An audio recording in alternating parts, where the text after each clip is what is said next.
What's up, YouTubers? I'm here with a 2011 Mazda 3 and I'm going to show you how to restore function to your 12 volts. So as you can see here, I'm doubled up. When you double up the power. I was draining, headphones dying. Long story short, fuse blew. So what do? Your car off, make sure your key's out, key in hand. Come over here, it's got this little notch right here. What you do is with the phone, it's a little bit more difficult, but you see that you give it a little bit of leeway and then you work your way down.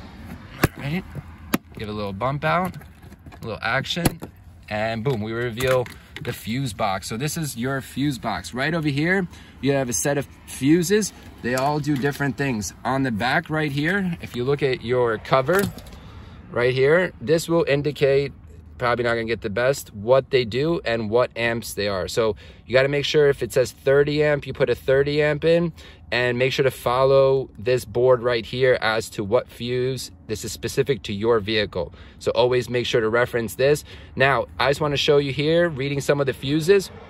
This one in particular that we're looking for is the 15 amp. It says 15A outlet, which is going to be on the second row.